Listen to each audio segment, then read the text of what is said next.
Hello, hello, hello, hello. How is everyone doing tonight?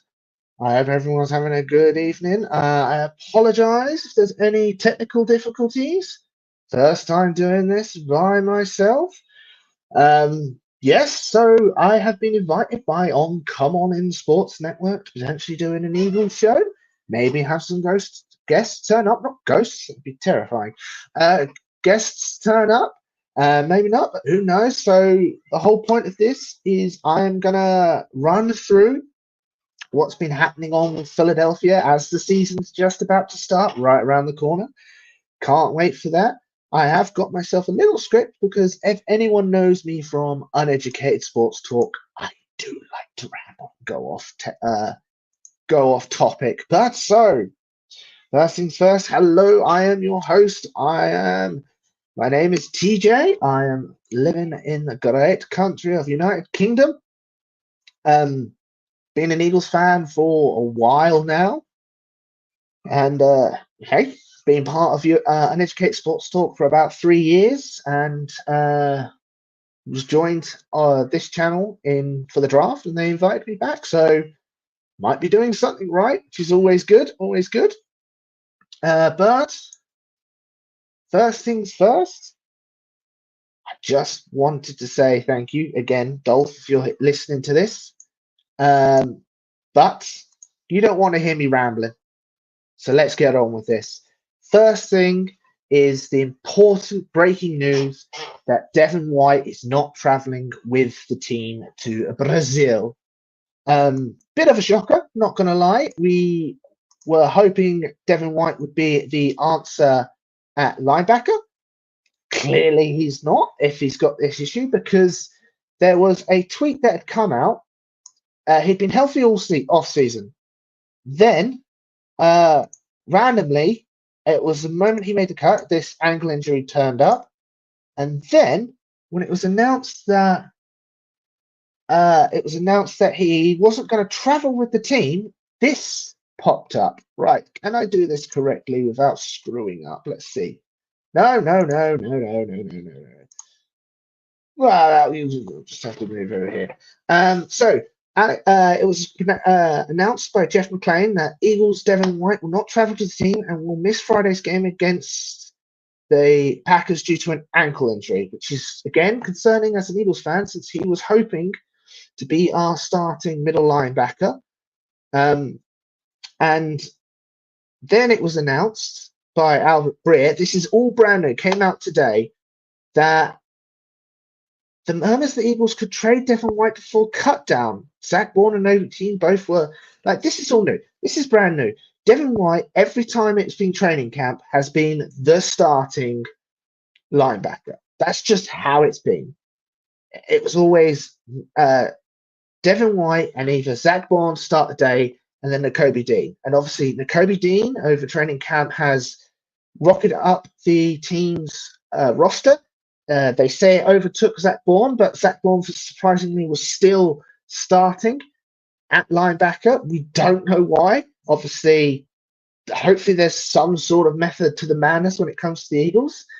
And then um, you've got this rumor about Devin White potentially being trying to get traded. Like, fair enough, Devin White didn't have a lot of flash plays. He wasn't showing off. He wasn't making major plans. He was just consistent. And obviously, you've got concern that he's fallen off his 2020, I believe it's 2021 or 2022 season where he was a Pro Bowl. Obviously, he hasn't had that, and he was benched last year by the Buccaneers. But this is very concerning that they tried to trade him, especially since everyone assumed he was the number one linebacker. Obviously, does has Nakobe Dean elevated himself that he has surpassed Devin White? I'm not sure. I think he's close to over. I think he's overtaken Zach Bourne, but I assumed it was going to be Dean and White. But hey ho, we're not going to see that for Friday night. It's going to be Zach Bourne and Nakobe Dean, which is going to be interesting. Simply because Dean hasn't been able to stay healthy for a whole season. His rookie season, he didn't play because obviously we had a great linebackers that took us to the Super Bowl. And yeah, tough for Devin White. Hopefully he plays the season. Yeah, no, thank you, Uneducated. Hi, by the way. You can jump in if you want, if you really want to. It's just join our normal studios and go that way. But no, it really does suck for Devin White because he was hoping to get a new contract from the Eagles, stay here for a while. I know the Birds have wanted him for a long time, but ankle injury, and now it's Nakobe Dean to hopefully grasp on to the job and not let go. Like I said, he's improved exponentially, and he's our pick. And I do like Nakobe Dean. I called that we were going to draft him. And we did. My next thing is gonna be a bit of a,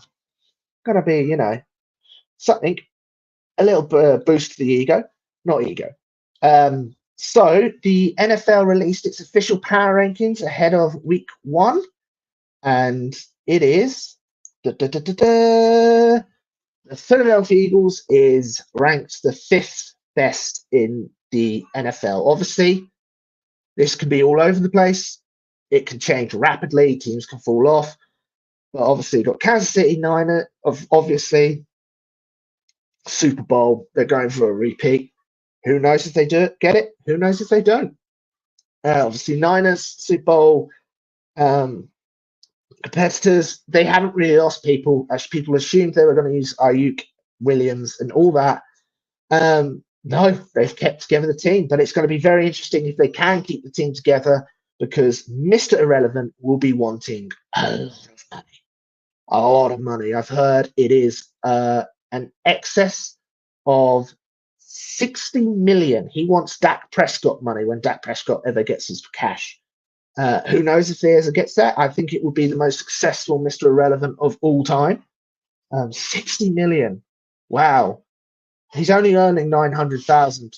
Oh, sorry, bit of a side tangent. Did you hear the news story about that he fed his entire team, like he got his team together, have a giant barbecue as like a sort of team building exercise, and someone reported this, that he had to feed his entire teammate, and they put Zach Purdy only made $900,000 last year, and I'm like, excuse me? Like, I know obviously he's not being paid the most out of everyone, but 900 grand. I'd like to be paid 900 grand. I'm not going to lie. I'll feed. If they say we'll pay you 900 grand, but you have to feed 50 people a week, I'll sign that up. Easy. Absolutely easy. Sorry, got distracted. So yes, obviously Baltimore, King Henry makes sense. Obviously the Lions. If you follow Uneducated Sports Talk, I'm very favorite of the Lions. I have them actually winning the Super Bowl. Spoilers, potentially. I know it's not 2027, Carlos.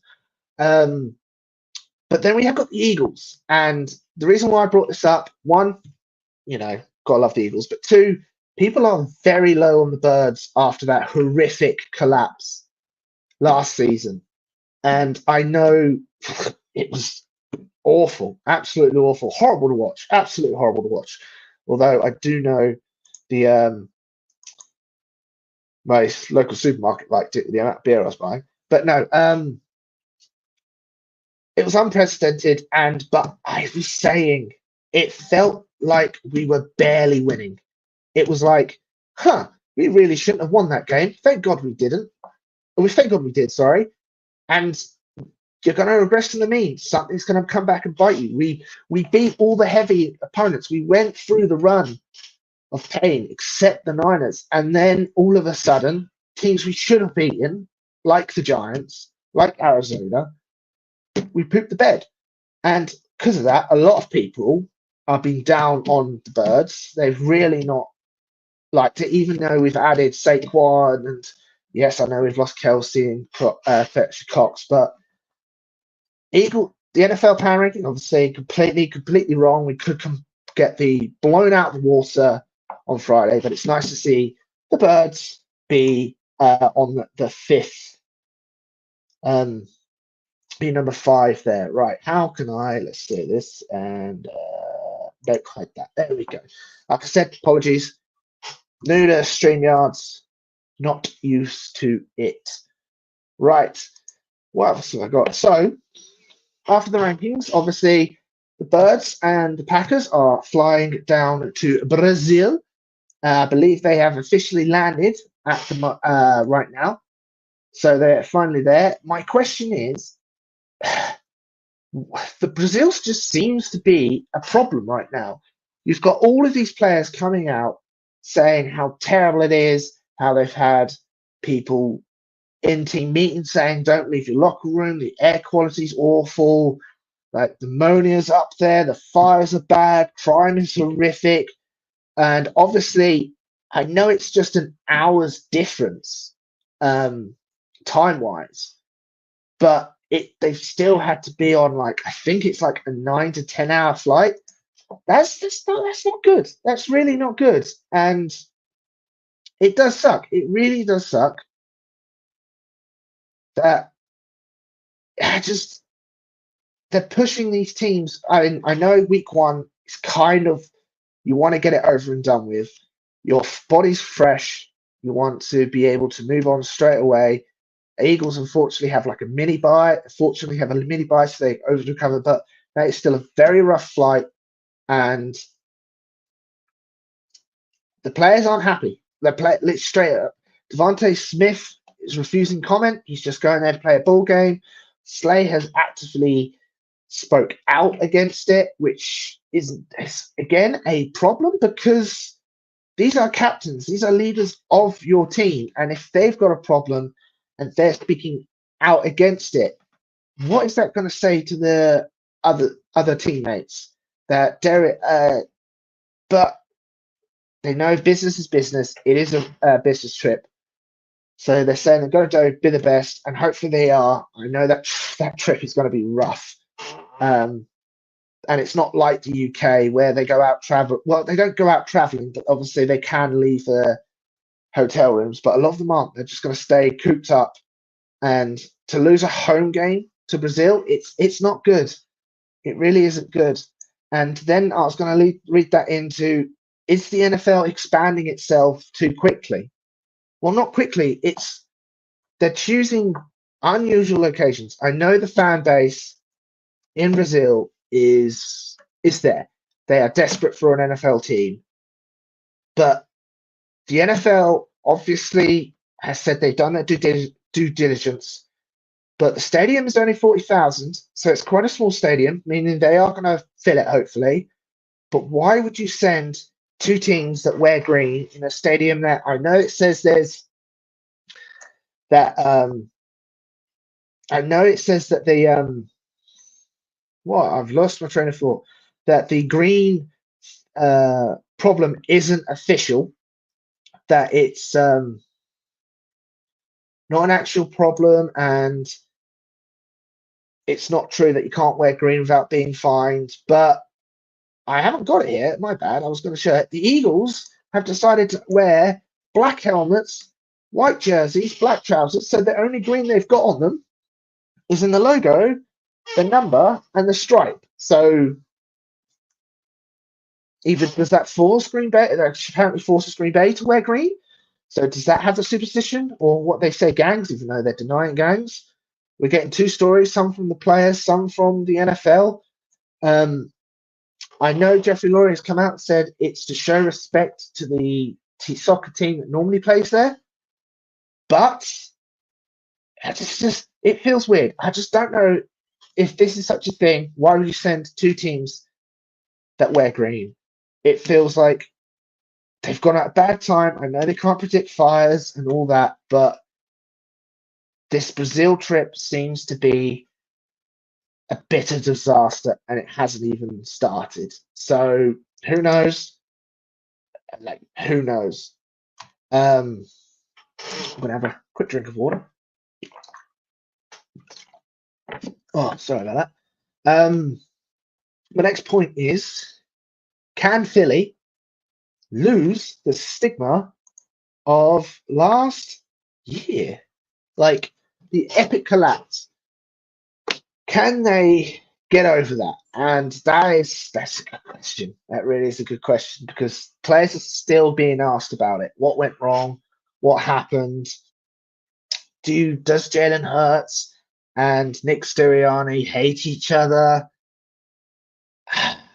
I obviously the only way we'll find out is if they do well. That's the only reason. It was so bad, and the media was all over it. The stories were bad. You can tell on the screen. Hurts wasn't healthy. There was a drift between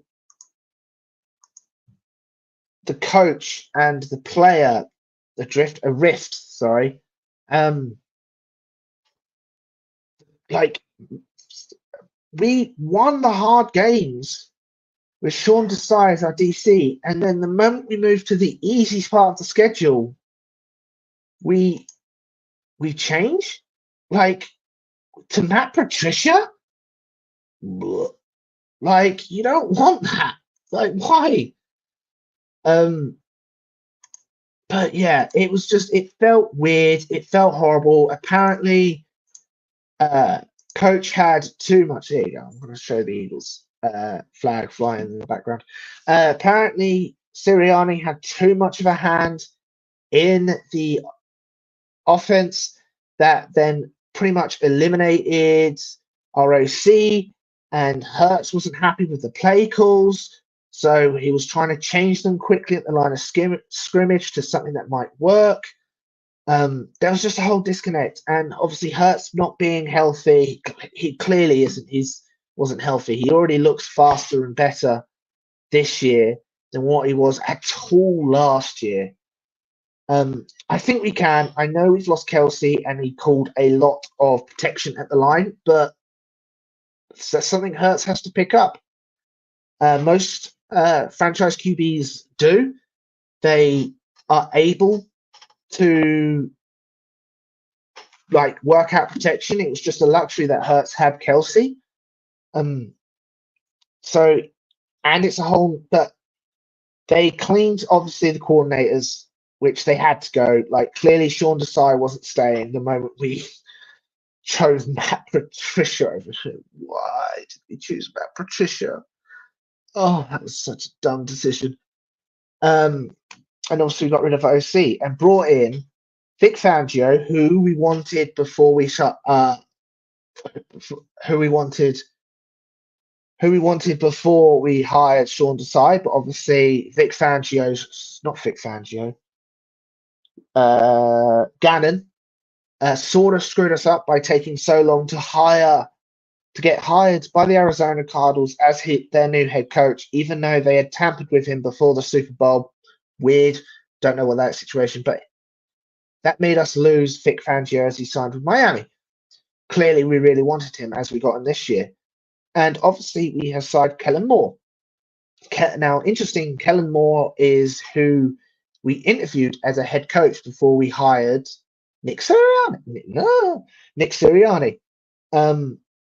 So clearly the organization already like him. His system has been very successful in Dallas and has obviously proven very well. If they made Dak Prescott look really good, and even in the Chargers, I know they had a bad season. He was still able to spread the ball around, disguise coverages disguise plays with movement, and we went from being one of the worst teams, for movement to hopefully one of the best. They've already done movement, using movement to disguise routes and routes, so that's a big positive. Obviously, our secondary has improved absolutely. We got rid of James Bradbury. Well, he's still with us team. He's not a starter. He's not even a corner anymore. He's a safety. And then he made the 53 and then got cut. No conspiracies here, but convenient. Convenient indeed. But our secondary has been improved. We've brought back CJ Gardner-Johnson, which I'm so happy for. He was gutted when he signed with the Lions. He brought a swagger. He brought attitude. that our team was missing and lacked. And hopefully he already seems to be bringing that back all throughout training camp. Obviously, we then managed to draft the guy from, oh my goodness, Quinyon Mitchell. We managed to draft Quinyon Mitchell, who again, I was shocked he fell to the Eagles in the draft. Just watching that and seeing them fall, going the record of 17 of, I think it was 17 offensive players in the first half of the draft was absolutely insane. Like, this guy wasn't making out the top 10 normally, and he just fell to the birds, which you're not going to complain. And it seems like he's already managed to get a starting role, which is fantastic.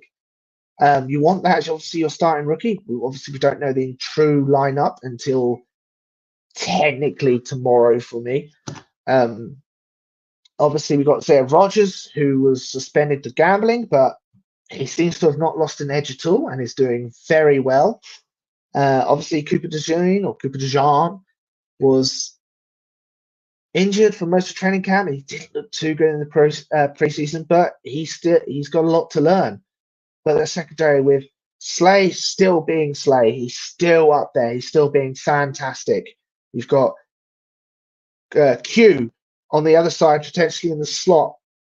I think it's going to be Q in the slot because that's where he played a lot of the training camp. And then Isaiah Rogers is going to be the other outside corner with CJ Gardner-Johnson back, which I can't wait, with Reed Blankenship.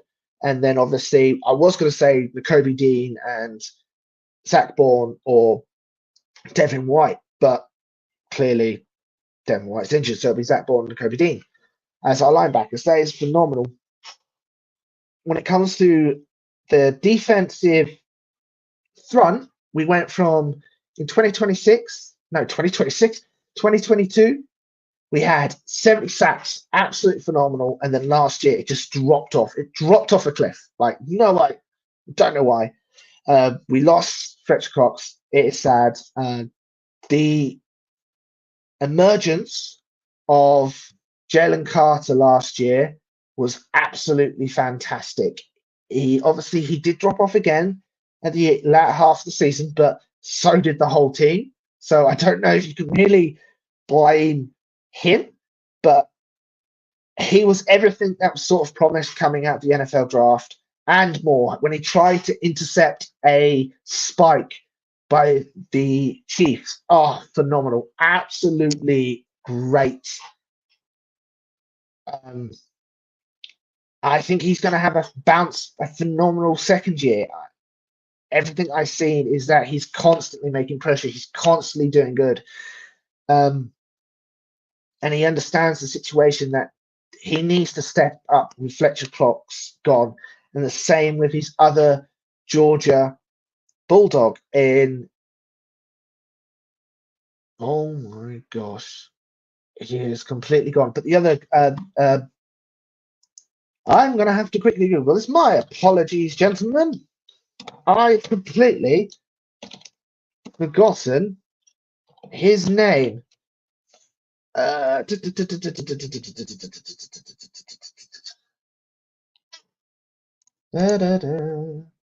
is Jordan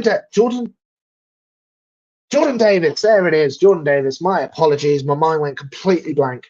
Jordan Davis has had obviously conditioning problems. He has failed to just keep in shape and keep that momentum throughout a whole NFL season. Obviously, his rookie year, he had the ankle injury, and apparently he struggled to get back to form after that.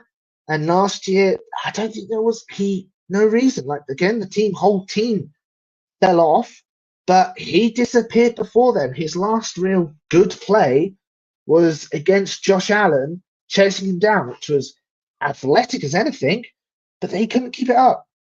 His conditioning wasn't good. This year, he's saying all the good things. He's saying all the right things about how he's managed to stay off juice, do all this. He looks great. Fantastic. He said that last year.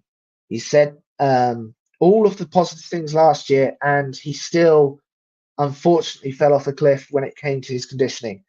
Hopefully he can keep this up. We're gonna need him with Cox gone.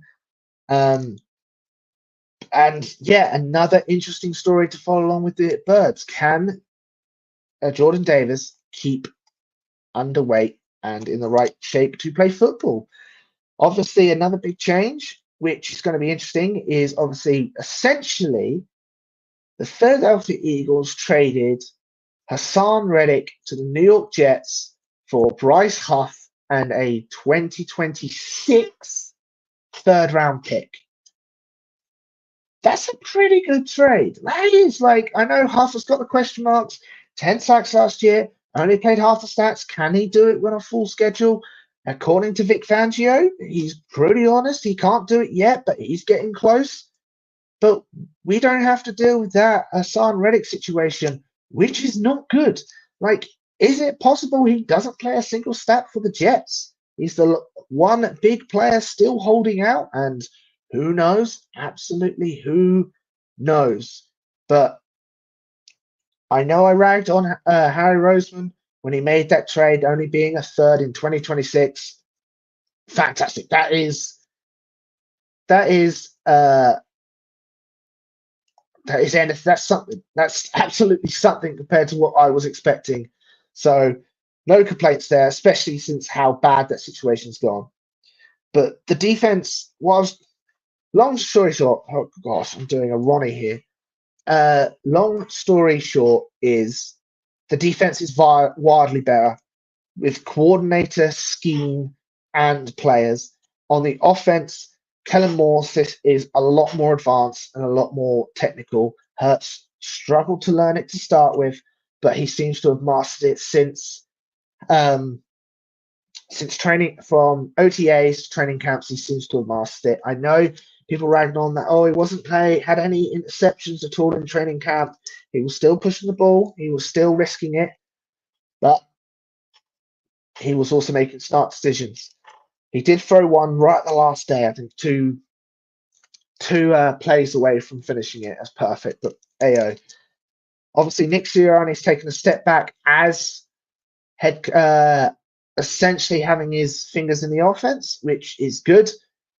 He's turned into a CEO head coach, which works for some people. I know Mike Tomlin is like that, but I think that's going to be a better. And obviously, we've got a better wide receiver three in Jahan Dotson compared to what we had the last 2 years. Our offensive line is a bit. We lost Kelsey, sucks. Jurgens looks like he's filling in well. The right guard situation. Hopefully, Becton can do well from the Jets. Again, fantastic. Thank you, Jets. And then we've got Saquon Barkley. Ooh-wee. Gotta love Saquon.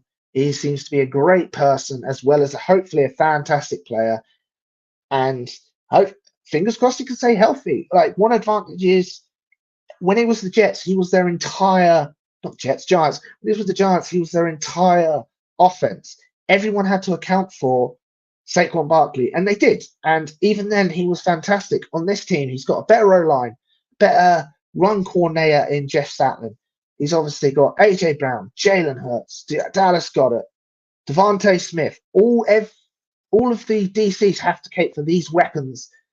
And then you've got Saquon Barkley, who's going to be a monster in the pass game as well as the run game.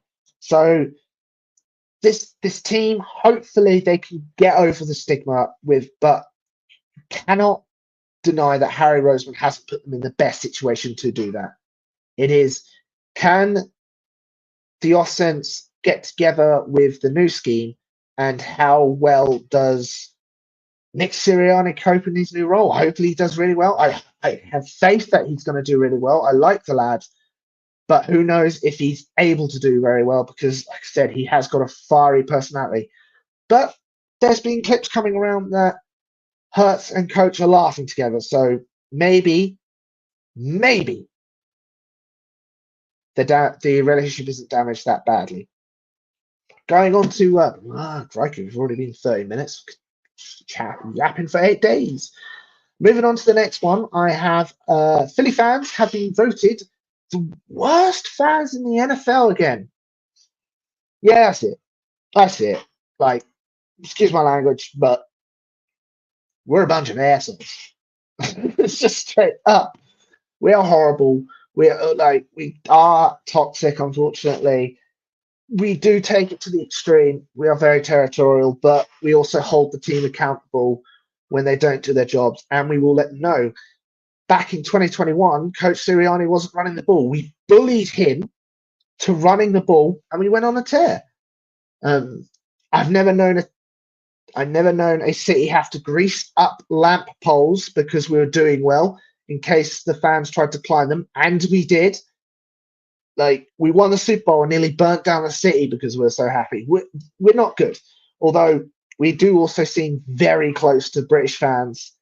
Like in Britain, if you go to like a Spurs versus Arsenal game, there has to be police. They have to be segregated, and the police are lined up along the line when Arsenal meets Tottenham because they will kill each other, and that is just expected. When England, just England, not any major team affiliated to England, made it to, I think it was the World Cup a couple of years ago, where we eventually, unfortunately, lost to, no, yeah, Italy. My local city was being trashed. Like, bus stops were being destroyed. Everything was just in chaos. And Eagle fans are very similar to that. And I think that's why I gravitated to them. Just, no one likes us and we don't care. And I respect that and I like that. And hey, oh, voted the worst fans in NFL again. No one likes us. We don't care. Awesome. And one of the last things I got on my notes is how well do I see Philadelphia doing this year? And I've got a feeling they're going to do well. I really do. They, like I said, after the bulk of this episode is me going over their changes this off season, but their schedule's a lot easier than what it is last year. They've got something to prove. It's not like they have to do a repeat or anything like that. They have something to prove against just everyone saying that it's just going to be awful. And Hurts seems healthier. The offense seems to be running smoothly.